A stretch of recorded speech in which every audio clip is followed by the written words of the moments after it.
Salve Maria! Então vamos hoje conhecer, como foi o último dia de Pompeia. Eu vou deixar depois na descrição do vídeo o link de onde eu tirei, essa história, onde fala como se deu o último dia de Pompeia, o testemunho, e a origem da novena a Nossa Senhora do Rosário de Pompeia. O último dia de Pompeia. Era só mais um dia qualquer em Pompeia. Em 24 de agosto do ano 79, o comércio abriu as portas às 8 horas, como sempre. Mas poucas pessoas estavam na rua. É provável que muita gente ainda estivesse dormindo, já que na noite anterior os moradores da cidade, como os de todo o Império Romano, tinham ido às lutas de gladiadores, peças de teatro e tomado muito, muito vinho. Tudo em celebração a Vulcano, deus do fogo. Uma mera e incrível coincidência com os fatos que ocorreriam a seguir. Situada no pé do Monte Vesúvio, às margens do que hoje conhecemos como Baía de Nápoles, Pompeia era uma cidade próspera, com cerca de 20.000 moradores. Toda murada tinha uma área urbana onde se concentravam residências e casas comerciais como padarias, bares, lavanderias, bancos e banhos públicos, e uma rural ocupada por grandes fazendas, onde se plantando quase tudo dava, principalmente trigo, azeitona e uva. O centro da cidade tinha uma parte mais antiga, feita antes de a cidade virar colônia romana, e outra mais nova, com duas ruas principais, que cortavam a cidade nos sentidos norte-sul e leste-oeste.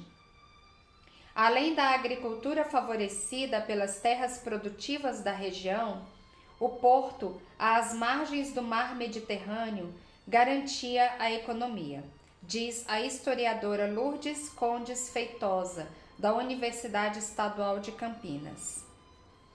Barcos chegavam o tempo todo trazendo comerciantes estrangeiros, sobretudo fenícios. Podia-se comprar de tudo no porto de Pompeia, desde macacos africanos e canela da China até escravos e escravas orientais, famosas por suas técnicas sexuais. Circulava muito dinheiro por ali. A elite era formada por grandes fazendeiros que tinham marinas particulares e seus próprios barcos, e pelos donos das lojas mais sofisticadas, casas de banho e indústrias de tecido.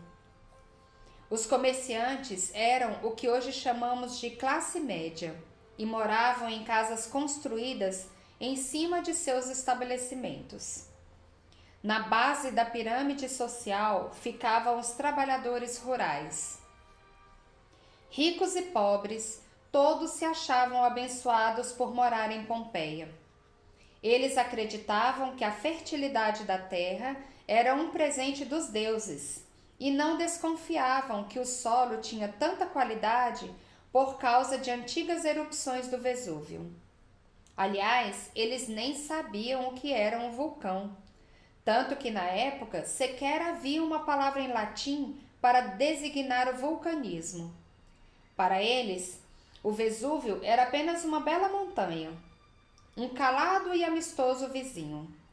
Por isso, o mar agitado dos dias anteriores àquele 24 de agosto e o leve tremor de terra que fez o vinho balançar dentro dos cálices na festa de Vulcano não foram entendidos como sinais de perigo.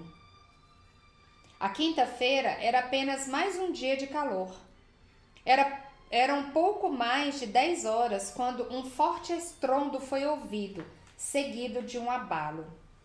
No horizonte, uma densa nuvem preta de 15 quilômetros de altura se ergueu sobre o Vesúvio. A 30 quilômetros dali, um dos mais brilhantes homens de seu tempo escutou o barulho. Em sua casa de campo, em Miceno, estava Plínio, o Velho, uma das maiores autoridades em fenômenos naturais da época e autor dos 37 volumes de História Natural. De acordo com o pesquisador Andrew Wallace Adriel, diretor da Escola Britânica em Roma e especialista em Pompeia, Plínio foi surpreendido pela explosão do Vesúvio. Até aquela data, a única coisa que ele havia registrado sobre o assunto foram as marcas de queimada no topo do Vesúvio, afirma Wallace. Hoje se sabe que a última erupção do Vesúvio, antes daquela manhã, tinha acontecido por volta de 1800 a.C. Em poucos minutos, a ensolarada manhã virou noite. A fumaça do Vesúvio bloqueou completamente o sol. Impressionado com a noite no meio do dia e com o barulho, o povo saiu às ruas, curioso para ver o espetáculo. Acontece que aquela nuvem negra não era só fumaça. Junto com as cinzas, o Vesúvio lançou na atmosfera toneladas de rochas a uma altura tão grande, algumas devem ter atingido 10.000 metros, que elas só começaram a cair minutos depois da explosão inicial. As primeiras vítimas devem ter sido atingidas pela chuva de pedras e, em seguida, com o acúmulo de detritos sobre os telhados, pelos desabamentos, diz Fabrizio Pesando, coautor do livro Pompeii. Muita gente ficou em casa rezando, outros mais espertos resolveram correr, não adiantou. Em Miceno, Plínio, o Velho, assistia de camarote à densa fumaça preta que subia do Vesúvio, quando resolveu ver aquele fenômeno mais de perto. Ele mandou preparar um pequeno barco, convocou uma tripulação de 9 homens e pouco antes das 5 da tarde se pôs a caminho de Pompeia. A viagem foi uma péssima ideia. Ao se aproximarem da cidade, as altas temperaturas e uma densa neblina negra fizeram com que o barco se desviasse de seu destino. O jeito foi ancorar na vizinha Estábia. Em 24 de agosto de 79 depois de Cristo, então 44 anos depois da morte de Cristo, Gaius Plínius Célius, um rapaz de cerca de 20 anos, preferiu não navegar com o tio até o pé do Vesúvio. Plínio, o Velho, era um cientista. Na época, isso significava observar a natureza e depois fazer teorias sobre o fenômeno. Por isso, seu tio fez questão de ver tudo mais de perto.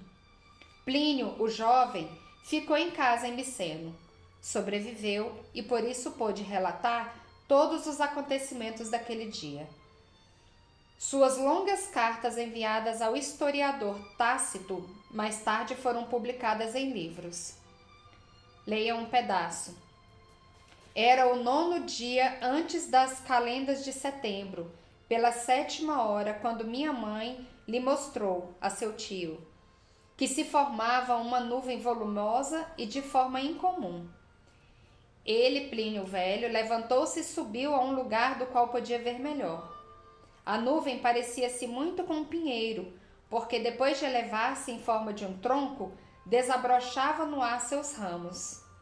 O Vesúvio brilhava com enormes labaredas em muitos pontos, e grandes colunas de fogo saíam dele, cuja intensidade fazia mais ostensivas as trevas noturnas.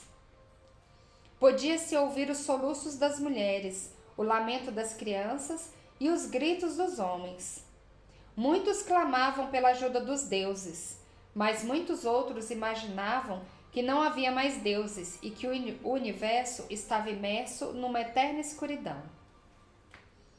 Em Pompeia, a chuva de pedra já durava pelo menos 12 horas e praticamente toda a cidade estava soterrada sob cerca de 4 metros de rochas vulcânicas, quando o pior aconteceu, diz Wallace. À escuridão das sombras das nuvens de cinza, juntou-se o negrume da noite. Por isso, e porque não restassem muitas testemunhas no local, talvez ninguém tenha visto quando a parte mais letal da erupção se aproximou. Viajando a uma velocidade superior a 120 km por hora, uma avalanche de cinzas e rochas superquentes com temperaturas que ultrapassavam os 500 graus desceu sobre a cidade. Situada na costa oeste do Vesúvio, a cidade de Herculano também viveu um inferno. Provavelmente beneficiada pela direção do vento, não sofreu tanto com a chuva de pedras. Em compensação, a avalanche foi muito mais violenta. Quem escapou e chegou à praia morreu do mesmo jeito, porque não sobreviveram à onda de calor e aos gases venenosos. Mais de 300 esqueletos foram encontrados num abrigo de barcos.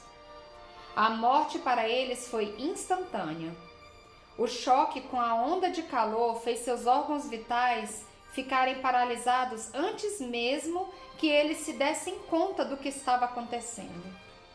A cidade onde moravam 5.000 pessoas ficou enterrada em 23 metros de pedras e cinzas. Nuvem de fumaça, chuva de pedras quentes, gases tóxicos e avalanche. Tudo num só dia. Chega, né? Não. O Vesúvio ainda não tinha parado. Antes das 7 da manhã do dia seguinte, uma nova nuvem atingiu Pompeia. Quem ainda estava lá acabou sufocado pelos gases. A nuvem seguiu em direção a Estábia. Os moradores tentaram atravessar a baía, mas não havia como. Os gases vulcânicos fizeram centenas de vítimas, entre elas Plínio o Velho. Seu sobrinho, Emiceno, escreveu tudo o que pôde ver e apurar depois. Seus relatos eram tão bizarros que foram considerados lendas até o século XVIII. Hoje em dia, sabemos que existem erupções vulcânicas como Plínio contou. Não se sabe exatamente quantas pessoas morreram em Pompeia, Herculano, Estábia e Redondezas. A recuperação de corpos indicaria um número entre 2.000 a 4.000 vítimas. De toda forma, Pompeia jamais se recuperou do estrago. Aos poucos, foi perdendo a memória da catástrofe e nos anos de 1600 subsequentes, ninguém ouviria falar da cidade. No início do século XVII, o arquiteto Fontana redescobriu Pompeia. Mas só no final do século seguinte é que começariam os trabalhos arqueológicos sistemáticos que continuam até hoje para resgatá-la das cinzas. Foi possível reconstruir as casas, mobiliários e cenas da vida cotidiana da outrora brilhante cidade, bem como de alguns de seus abomináveis vícios. Então essa é a história de como se deu a erupção do Vesúvio em 79, né, depois de Cristo, logo no início da era cristã, né, mas lá eles eram um povo pagão. Pompeia, né, pelo que eu já li, eles cultuavam muito sexo e já era uma época, né? Era uma nova Sodoma, né? E aí foi isso que aconteceu, são os relatos que tem. E agora eu vou deixar para o outro vídeo a respeito da novena Nossa Senhora do Rosário de Pompeia, que tem tudo a ver com a história de Pompeia, porque Bartolomeu Longo foi para lá, para Pompeia, justamente porque estavam acontecendo as escavações, né? A redescoberta de Pompeia. Amém? Então eu começo um outro vídeo em seguida a respeito da origem da novena Nossa Senhora do Rosário de Pompeia. Salve Maria!